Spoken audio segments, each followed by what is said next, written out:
नमस्कार, आप देख रहे हैं पहाड़ टीवी और मैं हूं आपके साथ स्मिता पटवाल। चलिए रुक करेंगे उत्तराखंड की तमाम बड़ी खबरों का, लेकिन उससे पहले एक नजर आज की हेडलाइंस पर। पीएम मोदी से मिले सीएम धामी, कश्मीर की तर्ज पर मांगा 2000 करोड़ का बागवानी पैकेज। पार्लियामेंट हाउस में गृह मंत्री अमित शाह से मिले सीएम धामी, अंतर्राष्ट्रीय सीमाओं से जुड़े जनपदों में हिम प्रहरी योजना लागू किए जाने का किया अनुरोध। मसूरी में 7 अप्रैल को मुख्यमंत्री धामी के प्रस्तावित दौरे को लेकर प्रशासन और पुलिस ने कसी कमर। एसडीएम मसूरी ने अधिकारियों के साथ की बैठक। रामनगर तराई पश्चिमी में बाघ का शव मिलने से मचा हड़कंप। टिहरी के बूढ़ा केदार में मैक्स वाहन खाई में गिरी, 4 लोग गंभीर रूप से घायल। सीएम पुष्कर सिंह धामी ने कल पीएम नरेंद्र मोदी से पार्लियामेंट हाउस में मुलाकात की। इस मौके पर सीएम धामी ने उत्तराखंड में चल रही विकास योजनाओं से पीएम मोदी को अवगत कराया। मुख्यमंत्री ने उत्तराखंड में बागवानी की अपार संभावनाओं को देखते हुए प्रधानमंत्री से कश्मीर तर्ज पर 2000 करोड़ रुपए का बागवानी पैकेज दिए जाने का अनुरोध किया। आपको बता दें कि मुख्यमंत्री पुष्कर सिंह धामी ने नई दिल्ली में भारतीय जनता पार्टी के राष्ट्रीय अध्यक्ष जेपी नड्डा से विशिष्टाचार भेंट की।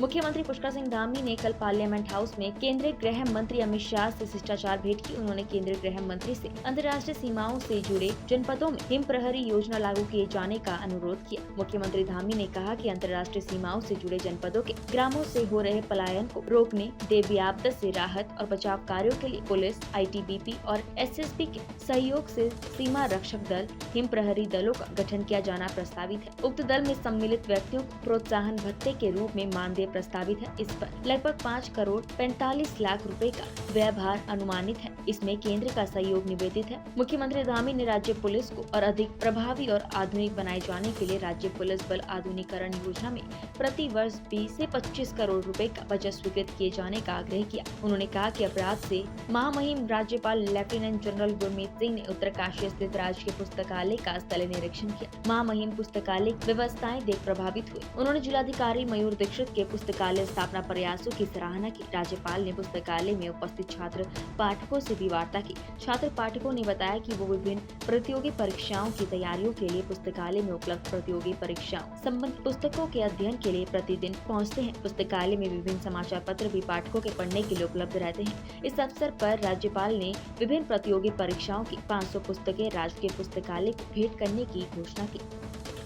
मसूरी में 7 अप्रैल को मुख्यमंत्री पुष्कर सिंह धामी के प्रस्तावित दौरे को लेकर प्रशासन और पुलिस की कमर कस ली है।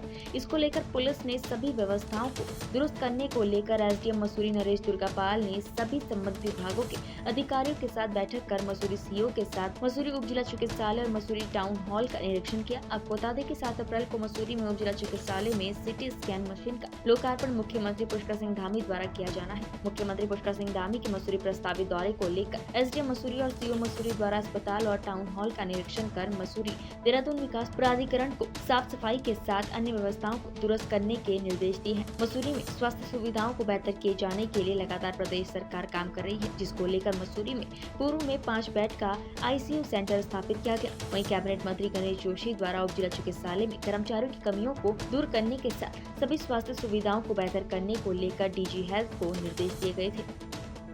सरोवर नगरी नैनीताल पहुंचने पर कैबिनेट मंत्री सौरभ बहुगुणा का भाजपा कार्यकर्ताओं ने फूलमालाओं से भव्य स्वागत किया। इससे पूर्व मंत्री बहुगुणा का स्वागत ज्योली कोट भाजपा कार्यकर्ताओं द्वारा भी किया गया। इस दौरान नैनीताल की विधायक सरिता आर्य समेत भाजपा के कई कार्यकर्ताओं ने माल्यार्पण कर कैबिनेट मंत्री का स्वागत किया। इस मौके पर कैबिनेट मंत्री सौरभ बहुगुणा ने बताया कि उनका मुख्य उद्देश्य ग्रामीण पर्वतीय क्षेत्रों में महिलाओं और युवाओं को स्वरोजगार से जोड़ना है। कोरोना काल में अपने घर वापसी कर चुके युवाओं उन्हीं के क्षेत्रों में रोजगार उपलब्ध करा उन्हें पलायन से रोकना है। उत्तराखंड की नींव रखने वाले वही थे, क्योंकि उन्होंने पर्वतीय एक अलग से मिनिस्ट्री बनाई थी उसमें, जिसकी नींव रखना उत्तराखंड के शुरू हुआ। तो इस प्रदेश की सेवा करने का मौका उनको मिला।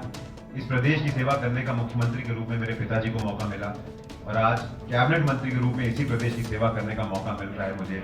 मैं आप सबको ये विश्वास दिलाता हूँ कि जिस तरीके से भारतीय जनता पार्टी कार्यकर्ता की पार्टी है, जिस तरीके से भारतीय जनता पार्टी कार्यकर्ताओं का सम्मान करती है, सौरभ बहुगुणा की भी राजनीति बहुत स्पष्ट है। मेरी राजनीति कार्यकर्ता पे शुरू होती है और कार्यकर्ता पे खत्म होती है।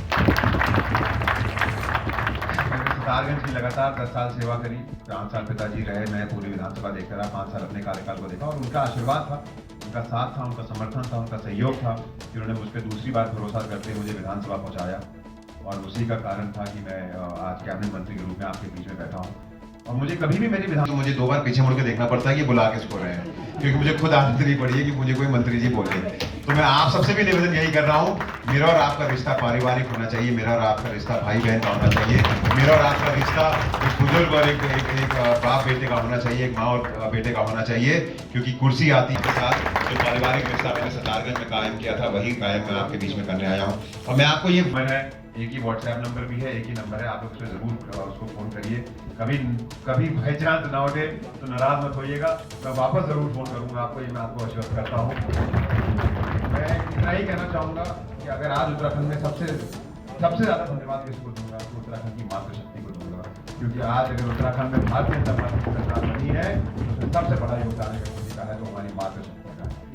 और जिस विश्वास के साथ, जिस भरोसे के साथ माननीय मोदी जी के चेहरे को देखते हुए, माननीय पुष्कर सिंह जी के नेतृत्व को देखते हुए जिस तरीके से मातृशक्ति ने उन पर भरोसा जताया है, मैं समस्त कार्यकर्ताओं से निवेदन करता हूँ, सबका फर्ज है भरोसे को दूर करना है, कार्यकर्ताओं जनता के भरोसे को दूर करना है। जो 5 साल की बहुत बूथ मेजॉरिटी, और आप लोग भारतीय जनता पार्टी के जितने कार्यकर्ता हैं, आप लोग सेवा भाव से लगे रहते हो, तो आप लोग को ये सब बोलने की जरूरत भी नहीं है। तो एक वीडियो सोशल मीडिया पर तेजी से वायरल हो रहा है, जिसमें एक महिला अधिकारी ऑफिस में ही नृत्य करती नजर आ रही है। वहीं सामने बैठे कर्मचारी वीडियो शूट करते हुए भी नजर आ रहे हैं। जानकारी के अनुसार बताया जा रहा है कि महिला अधिकारी देहरादून के सहकारिता विभाग से जुड़ी है। आपको बता दें कि एक तरफ सूबे के मुख्यमंत्री पुष्कर सिंह धामी अफसरों से समय पर ऑफिस आने, ऑफिस में अनुशासन बनाने के लिए कह रहे हैं, तो वहीं दूसरी तरफ अधिकारी ऑफिस में ही डांस कर रहे हैं। रामनगर वन प्रभाग तराई पश्चिमी के रिजर्व फॉरेस्ट के अम्पोखरा रेंज के अंतर्गत बीती 4 अप्रैल की रात वन प्रभाग तराई पश्चिमी की गश्तीय टीम शिवनाथपुर पश्चिमी N1 बीच में जंगल में गश्त कर रही थी। वहीं गश्तीय टीम को किसी सड़े हुए जानवर के मरे हुए शव की स्मेल आई, जिसके पश्चात गश्तीय टीम ने छानबीन की। छानबीन पर उन्हें शिवनाथपुर के पास एक मरे हुए बाघ का एक शव पड़ा हुआ दिखा, जिसकी सूचना उन्होंने तत्काल ही वन प्रभाग तराई पश्चिमी के उच्च अधिकारियों को दी। जिसके बाद मौके पर वन प्रभाग तराई पश्चिमी के DFO बलवंत सिंह शाही, रेंज अधिकारी विपिन डिमरी में टीम के साथ मौके पर पहुंचे और मौका मुआयना किया। जिसके बाद कल बाघ के शव को NTCA की गाइडलाइन के अनुसार रामनगर कार्यशाला में लाया गया, जहां वरिष्ठ पशु चिकित्सकों द्वारा पोस्टमार्टम करने की कार्यवाही की गई। इस विषय में जानकारी देते हुए DFO बलवंत सिंह शाही ने बताया कि जो बाघ की मौत हुई है वो मादा है, उसकी उम्र लगभग 6 वर्ष की आंकी जा रही है। उन्होंने कहा कि प्रथम दृष्टया मौत नेचुरल हुई है, पोस्टमार्टम के बाद ही सारी चीजें खुलकर सामने आएगी। ये आमपोखरा रेंज में शिवनाथपुर पश्चिमी बीट N1 क्षेत्र में एक टाइग्रेस की डेड बॉडी मिली है। तो हमारे जो गश्ती टीम है कल शाम को अपने क्षेत्र में गश्त पर थे, तो उनको कुछ जानवर के सड़ने की दुर्गंध आई, तो उन्होंने मौके पर उसके पास नज़दीक देखा तो वहाँ पर टाइग्रेस का एक डेड बॉडी मिली। और उसके बाद उन्होंने मुख्यालय में हमें सूचित किया, हम मौके पर गए और प्रथम दृष्टया ये प्राकृतिक मृत्यु का मामला लगा। ये मादा 6 साल की प्रतीत हुई।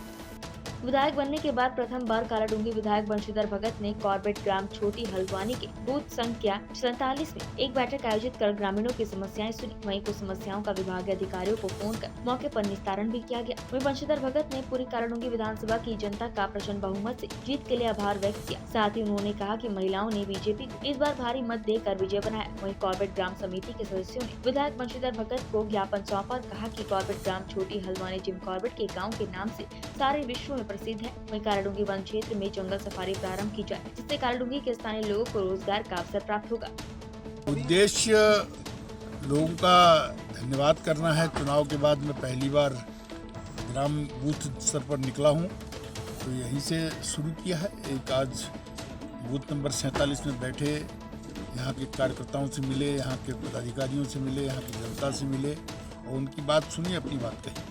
सर, ये जंगल सफारी के लिए सर ज्ञापन दिया गया है कॉर्बेट ग्राम समिति द्वारा, क्या ज्ञापन दिया गया है, उसको देखेंगे, अधिकारियों से बात करेंगे क्या है, तो उसमें जो भी संभव होगा वो करेंगे। विकासखंड मुंसियारी के मेन मार्केट में आए दिन लगातार हर रोज जाम लगने से स्थानीय लोगों के साथ ही बाहर से आ रहे पर्यटकों को भी जाम लगने से खासा दिक्कतों का सामना करना पड़ रहा है। मार्केट एरिया में बड़े ट्रांसपोर्ट ट्रक वाहनों के गुजरने और दाएं बाएं खड़े रहने से आए दिन लगातार जाम लग रही है। वहीं स्थानीय लोगों का कहना है कि इस पर प्रशासन की ओर से तुरंत कार्रवाई की जाए और साथ ही सुबह शाम मार्केट एरिया में बड़े ट्रांसपोर्ट वाहनों के गुजरने का फिक्स समय निर्धारित किया जाए, जिससे स्थानीय लोगों के साथ मुंसियारी आ रहे पर्यटकों को जाम से निजात मिल सके।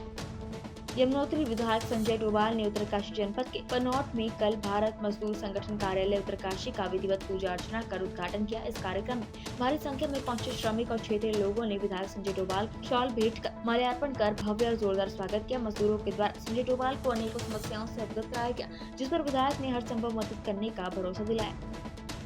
ऐतिहासिक सियालदह बिखोती कौतिक को भव्य बनाने को लेकर रूपरेखा तय कर ली गई है। अव्यवस्था से बचने को विधायक मदन सिंह बिष्ट संबंधित विभागों को पेयजल, बिजली और यातायात दुरुस्त रखने के निर्देश दिए। उन्होंने कहा कि हर नगाड़े निशान के साथ मेले में शामिल होने वाले ग्राम प्रतिनिधियों को 5,000 रुपए का प्रोत्साहन पुरस्कार दिया जाएगा। मेला मार्गों को विधायक निधि से संवारा जाएगा। नगर पंचायत सभागार में पौराणिक सियालदह बिखोती मेले की तैयारी को लेकर बैठक हुई। इसमें आल, गरक और नौचूला धड़ों के साथ ही तमाम पंचायत प्रतिनिधि और सभासदों ने हिस्सा लिया।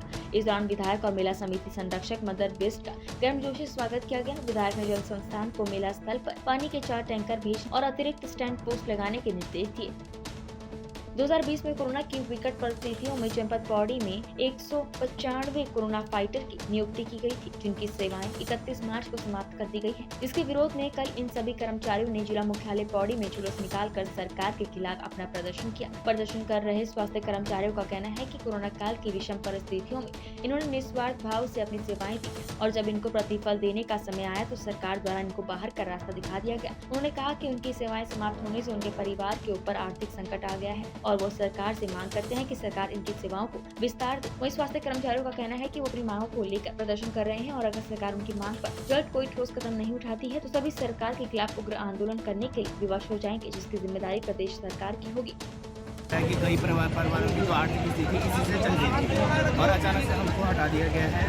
कई परिवारों की आर्थिक स्थिति चल बना गई है इससे, और ये भी हुआ है कि हमने निस्वार्थ सेवाएं देने का हमने काम किया था, लेकिन इन निस्वार्थ सेवाओं के का हमें प्रतिफल भी मिलना चाहिए। कि हर किसी की आशा होती है, हम यही चाहते हैं कि हमको इसका प्रतिफल मिल जाए। देखने को मिला कि इन्होंने जो है अपना एक जुलूस टाइप का प्रदर्शन किया है, तो मैं इनके पास आया हूँ कि भाई इस तरह का क्या बात है। तो मुझे लगा कि अभी तक इनकी कोई सुनवाई नहीं हुई है मंत्री जी की तरफ से, और मिले हैं इनको आश्वासन मिला कि फिर हम आगे कुछ करेंगे।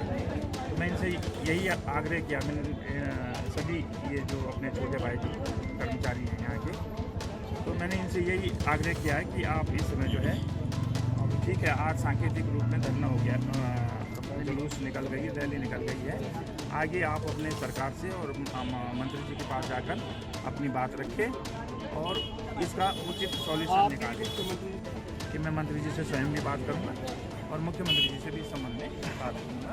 इतना मेरा कहना है और आगे प्रयास किया जाएगा कि इनका अच्छा भविष्य होगा और अच्छे प्रयास के लिए हम हमेशा साथ में हैं। थराली विकासखंड में थराली से चौंडा किमनी को जोड़ने वाला सड़क मोटर मार्ग खस्ता हाल में है। सड़क पर 2 से 3 स्थानों पर सड़क क्षतिग्रस्त होने से जहां एक और वाहनों का आवाजाही में दिक्कत हो रही है, तो वहीं यहां से गुजरने वाले वाहनों को दुर्घटना का भी भय बना हुआ है। लेकिन लगता है सड़क कार्यदायी संस्था किसी बड़े हादसे का ही इंतजार कर रही है, वरना पिछले साल बरसात के मौसम में क्षतिग्रस्त हुई सड़क को अब तक ठेकेदार विभाग द्वारा दुरुस्त कर लिया होता। दरअसल चौंडा खाखड़ा किमनी देवल गाँव को जोड़ने वाली सड़क पर कार्यदायी संस्था NPCC विभाग द्वारा 2019 में कार्य पूरा किया जा चुका है और अब 2020 से 2025 तक सड़क को 5 साल के लिए अनुरक्षण में रखा गया है और इस अनुरक्षण के लिए विभाग ने 28 लाख रुपए का मद भी रखा है। बावजूद इसके विभाग और ठेकेदार पिछले 1 वर्ष से सड़क की मरम्मत का कार्य नहीं कर पाए हैं, जबकि अनुरक्षण के इस मद में झाड़ी कटान से लेकर वायर क्रेट निर्माण और 5 वर्षों में सड़क को क्षति पहुँचने पर सड़क की मरम्मत का कार्य होना है। बावजूद इसके सड़क अभी भी खस्ताहाल बनी हुई है और सरकारी महकमा किसी बड़ी दुर्घटना का इंतजार कर रहा है। थराली किमनी मोटर मार्ग की स्थिति इतनी दयनीय है कि पूर्व में ठेकेदार द्वारा जो कार्य वहाँ पर किया गया, पहले तो उस कार्य की गुणवत्ता ही खराब थी। उसके बाद विगत बरसात में वहाँ पर जो मेन रोड से ऊपर का रास्ता है, दीवारें हैं पूरी टूट गई है। गाड़ी वाले पूरा जोखिम लेकर के, जान जोखिम में लेकर के लगातार 1 साल से वहाँ पर यातायात कर रहे हैं और ठेकेदार उसमें गुसाई दिगंबर सिंह गुसाई जी हैं, जिनको लगातार मौखिक कितनी बार बता दिया गया, गांव वालों ने लिख के भी दिया उनके द्वारा, जबकि उस PMGSY में प्रावधान है, कंपनी वालों का कहना है कि भाई 5 साल तक इस रोड की जिम्मेदारी ठेकेदार की बनती है। लेकिन ठेकेदार की जब से यहाँ से गया है, ठेकेदार 1-1.5 साल से उस सड़क की और कोई देखने वाला नहीं है। उसकी तमाम जगहों में उसके पुस्ते टूट गए हैं, गाड़ी जो वाहन हैं बड़े रिस्क लेकर के वहाँ पर से ऊपर चढ़ रहे हैं और लगातार खतरा बना हुआ है। कभी भी किसी की जान को अगर जोखिम होगा तो इसके लिए दिगंबर ठेकेदार जी जिम्मेदार होंगे और हमने प्रशासन से लगातार इसकी शिकायत भी की है। अच्छा, कोई चेतावनी उनके द्वारा उसको देखा ही नहीं गया उस रोड को। सूचना तो बहुत दूर की बात है कि भाई यहाँ पर डेंजर जोन है या स्लाइड जोन है। पूरी स्थिति सड़क की आप देखिए कि फर्स्ट से लेकर के लास्ट तक सड़क की स्थिति क्या है और कितनी जान को खतरा में लेकर लोग वहाँ पर से गाड़ियाँ ऊपर डाल रहे हैं। लगातार गाड़ियों के चैम्बर लगे हैं, बहुत सारी गाड़ियाँ वहाँ पर फंस भी गई है जिनको ग्रामीणों के द्वारा खींचा गया है, लेकिन फिर भी उस सड़क की ओर कोई देख रेख। चैनल के माध्यम से और सभी लोगों का, जो लोग मतलब इससे हमारी न्यूज़ को सुनेंगे, उनका धन्यवाद करना चाहता हूँ। और देखिए, सबसे पहले तो ये चौंडा मोटर मार्ग, देवल मोटर मार्ग है और इतना दुर्घटनाग्रस्त का मतलब हालत हो रही है कि कभी भी गाड़ी पलट सकती है। परसों भी किसी की शादी हुई थी, उस दिन भी गाड़ी पलटते पलटते बची है। और ज़्यादा क्या कहना है, देखिए आप, मतलब सब लोग जनप्रतिनिधि हैं, जितने भी लोग हैं, नेता हैं, प्रशासन है, कोई भी आँख बूझ के बैठा हुआ है। बाकी और क्या कह सकते हैं फिर, अब उनको तो खुद ही चेतावनी होनी चाहिए कि भाई वास्तव में अगर जब गाड़ी कोई दुर्घटनाग्रस्त होगा, कोई मरेगा, तब जाके शासन प्रशासन खड़ा होगा, हाँ जी हम यहाँ पे खड़े हैं।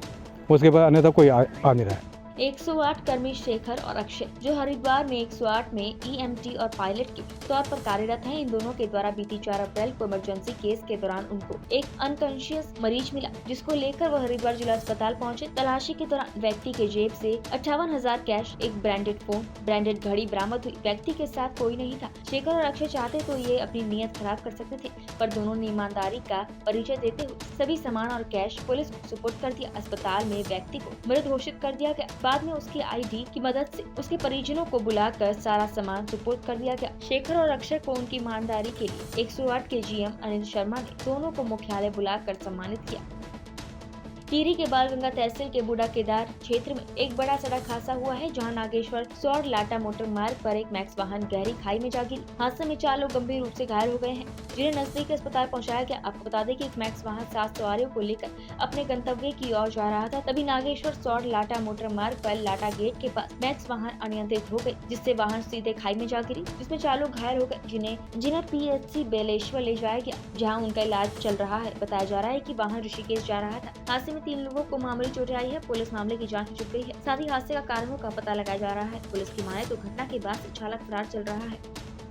हरिद्वार कनखल थाना क्षेत्र में 2 सगे भाइयों के गंगा में डूबने का मामला सामने आया है। दोनों गंगा घाट पर नहाने गए थे, तभी वो गंगा में डूब गए। मौके पर मौजूद लोगों ने पुलिस को मामले की जानकारी दी। पुलिस गोताखोरों की टीम के साथ मौके पर पहुंची। मंगलवार को जगजीतपुर के रहने वाले 2 भाई नैतिक 16 वर्षीय और हर्ष 13 वर्षीय घर से साइकिल पर गंगा नहाने के लिए साखी घाट पहुंचे थे। साखी घाट पर दोनों रेलिंग पर चढ़े और गंगा की मुख्य धारा में कूद गए, लेकिन धारा के विपरीत नहीं लौट पाए और बह गए। प्रत्यक्षदर्शी विकास ने बताया कि उन्होंने नहाते समय जंजीर भी नहीं पकड़ी थी। मौके पर मौजूद लोग उन्हें बचाने के लिए कुछ करते उससे पहले ही वो गंगा में आंखों से ओझल हो गए। लोगों ने तत्काल मामले की सूचना पुलिस को दी। पुलिस ने मौके पर पहुंच और बच्चों के बारे में जानकारी ली। कनखल थाना प्रभारी कर्तव्य ने बताया कि दोनों बच्चे जगजीतपुर कनखल के रहने वाले हैं। गोताखोरों की टीम बच्चों की तलाश कर रही है। क्या अपना और क्या हुई थी घटना? मेरा नाम विशाल अरोड़ा बाशु है, कनखल निवासी। जी, क्या हुआ था? मैं प्रेमनगर पुल पर पहुंचा तो मैंने देखा कि एक बच्चा मेरे को डूबता हुआ नजर आया। बता रहे हैं कि 2 बच्चे डूब गए हैं जो सतनाम साक्षी घाट पर नहा रहे थे, जिनकी उम्र 16 वर्ष और 13 वर्ष बताई जा रही है। क्या नाम क्या है? बच्चों का नाम, बड़े वाले का नाम हर्ष बताया जा रहा है और छोटे बच्चे का नाम नैतिक बताया जा रहा है। मसूरी में सड़क किनारे लोगों द्वारा अस्थायी रूप से किए गए अतिक्रमण पर राष्ट्रीय राजमार्ग के अधिकारियों ने कार्यवाही शुरू कर दी है, जिसको लेकर राष्ट्रीय राजमार्ग के सहायक अभियंता खुशवंत शर्मा के नेतृत्व में राष्ट्रीय राजमार्ग नगर पालिका कर्मचारी और पुलिस फोर्स और JCB के साथ मसूरी एकेडमी, कैंपटी रोड, वाल्मीकि मंदिर के पास से अस्थायी रूप से सड़क किनारे किए गए अतिक्रमण को हटाया गया और अतिक्रमणकारियों को चेतावनी दी गई कि अगर दोबारा किसी ने अतिक्रमण करने की कोशिश करी तो उसके खिलाफ कार्यवाही की जाएगी। सहायक अभियंता खुशवंत शर्मा ने कहा कि मसूरी SDM नरेश दुर्गापाल के निर्देशों के बाद राष्ट्रीय राजमार्ग की सड़कों के किनारे किए गए अतिक्रमण को हटाने की कार्यवाही की जा रही है। ये तो पहले ही बात हो गई थी कि भाई जो भी अतिक्रमण होगा उसको बिल्कुल भी बख्शा नहीं जाएगा और जैसा हमने सुबह भी बताया था सभी को कि भाई ये कार्रवाई होनी है, सबके नाम भी नोट कर दिए गए थे। और जैसा कि आपने देखा होगा अतिक्रमण जो है ये अस्थायी था और इन्होंने ये मान लिया कि ये गलत तरीके से हुआ था और इन्होंने इसको हटा भी दिया। तो क्या इसे परमानेंट रूप से हटाया जा रहा है? बिल्कुल परमानेंट तो ये अपना भी है, क्योंकि अस्थायी तो था ही नहीं। इसमें वैन है, किसी का रिक्शा है, तो इन्होंने हटा दिया है। ऐसा अतिक्रमण दोबारा ना हो, इसके लिए सभी हमारी एक संयुक्त टीम बनी है।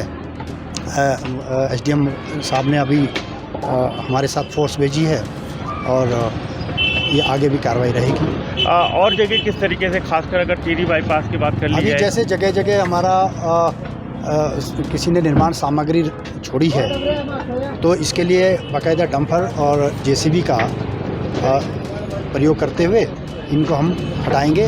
रोड हमारी एकदम साफ़ रहनी चाहिए ताकि यहाँ आने वाला जितना भी पर्यटक है वो एक सुखद अनुभूति प्राप्त करें और अपना आराम से यहाँ पर मोमेंट करें फ्रीली। अस्थायी तो हम होने ही नहीं दे रहे, कुल मिला के बात है। और जैसे भी हम लोग थोड़ा बिजी हो जाते हैं इधर उधर काम में, तो देखते कि यहाँ पे इस तरह की हो जाता है तो फिर तुरंत हम इनको हटा दें। उधम सिंह नगर जनपद के नागरिक चिकित्सालय खटीमा में स्वास्थ्य विभाग के समस्त कोविड-19 आउटसोर्सिंग कर्मचारी अपनी मांग को लेकर 1 अप्रैल से अनिश्चितकालीन हड़ताल पर हैं। आपको बता दें कि बीती 1 अप्रैल से सेवा समाप्ति का नोटिस मिलते ही सभी आउटसोर्सिंग कर्मचारियों पर आक्रोश फैल गया है, जिससे समस्त आक्रोशित कर्मचारियों का कहना है कि उनको कार्य में वापस लिया जाए और महंगाई को देखते हुए उनका मानदेय तय किया जाए। इन सभी मांगों को लेकर समस्त आउटसोर्सिंग कर्मचारी नागरिक चिकित्सालय खटीमा में अनिश्चितकालीन धरने पर बैठ गए हैं, जहाँ कर्मचारियों ने सरकार के खिलाफ नारेबाजी तो की, तो वहीं अपने साथ न्याय करने की मांग भी की। कि हमारी मांगों को पूरा किया जाए, क्योंकि हमने वैक्सीनेशन हमने किया, घर घर जाके वैक्सीनेशन हमने किया है और हम ये चाहते हैं कि हमें फिर से जॉब में रखा जाए। उत्तराखंड सरकार यही तो बोलती है हम बेरोजगारों को रोजगार कराएं, पर हमें तो रोजगार मिलने के बाद बेरोजगार कराया जाए। पहले सरकार बोलती थी कि हम इलेक्शन से पहले कि हम सबको रोजगार देंगे। सर ये कौन सा न्याय है कि हमें आप बेरोजगार कराएं? तो बस यही क्वेश्चन है। भाजपा सरकार ये बोलती है कि हम तुम्हारी सारी मांगें पूरी करेंगे, तुम्हें हम परमानेंट करेंगे। सर आप देखो, राज्य सरकार बनने के बाद हमें यहाँ से बेरोजगार करा जा रहा है। सर अभी लग तो ऐसा ही रहा है कि हाँ क्या पता आगे कुछ कर सके। यही हमारी मांग है कि हमें यहाँ पर रखा जाए, हमें सेवा फिर से शुरू कराया जाए, जब में मर्ज किया जाए। सर हम ऐसे धरना देते रहेंगे। उमा मेहता। ये है कि 31 तारीख के बाद ये नोटिस आया अचानक, और पहले से हमें कोई इन्फॉर्मेशन नहीं दी गई थी कि आप लोगों की 31 मार्च के बाद आपकी सेवा समाप्त हो जाएगी। लेकिन 31 तारीख से एक दिन पहले हमें 30 तारीख को नोटिस आता है कि आप लोगों का कार्यकाल खत्म हो गया है। और पिछले 2 साल से हमने लगातार अपनी जान की परवाह करते हुए यहाँ हमने अपनी सेवा दी है, और 1 तारीख को ये अस्पताल उप जिला अस्पताल भी घोषित हो गया है। लेकिन अब ये है कि आप हॉस्पिटल के अंदर जाकर कंडीशन देख लीजिए कि यहाँ आईसीयू भी नहीं खुला है, आईसीयू बंद हो गया है, और यहाँ के ऑक्सीजन प्लांट भी बंद हो गया, सिर्फ ओपीडी और इमरजेंसी चल रही है यहाँ की। हमारी मांग ये है कि ये जिला अस्पताल बनाए, यहाँ आज नहीं तो कल यहाँ स्टाफ कोई ना कोई आएगा। तो हमारी मांग ये है कि यहाँ सबसे पहले हमें वरीयता दी जाए, हमें प्राथमिकता दी जाए कि हमें पहले रखा जाए, उसके बाद अदर स्टाफ को सिलेक्शन हो यहाँ पे। तो हमारी एक महंगाई को देखते हुए हमारी एक मानदेय निश्चित की जाए। 4000 5000 इससे ज़्यादा किसी की सैलरी नहीं मिली है यहाँ, जहाँ लोग अपने घर से निकलने में भी डरते थे। अपनी फैमिली खुद के पेशेंट को नहीं पकड़ती थी, नहीं छूती थी, पास नहीं जाती, उनकी डेड बॉडी को कोई हाथ नहीं लगाता था। उस समय हम लोग आगे आए थे। उस समय रखते समय किसी ने ये कंडीशन अप्लाई नहीं की कि आप लोगों को इतने समय के लिए रखा जा रहा है या निकाल दिया जाएगा, ऐसा कुछ नहीं था। हमने जान की परवाह करते हुए सिर्फ इसलिए यहाँ अपनी सेवा दी कि हम लाइफ टाइम तक यहाँ हम लोग अपनी सेवा देंगे और हमारी रोजगार से चलती रहेगी। आज हमें इस चीज़ से निकाला जा रहा है। कल बीती 5 अप्रैल को उत्तराखंड राज्य के विभिन्न जिलों में सृष्टि रचयिता और कश्यप समाज के आराध्य देव महर्षि कश्यप जी की जयंती पूरे प्रदेश के कश्यप समाज द्वारा धूमधाम से मनाई गई। अखिल भारतीय कश्यप निषाद बिंद एकता समता महासंघ के राष्ट्रीय अध्यक्ष और पूर्व राज्य मंत्री संतोष कश्यप द्वारा साथियों समेत महंत इंद्रेश हॉस्पिटल तिराहे पर, जो कि अब महर्षि कश्यप तिराहे के नाम से जाना जाएगा, पर जयंती के उपलक्ष्य पर महर्षि कश्यप जी की प्रतिमा पर स्मरण करते हुए पुष्पमाला और मिठाई बंटवाकर सभी को शुभकामनाएं दी गई और धूमधाम से उनकी जयंती मनाई गई।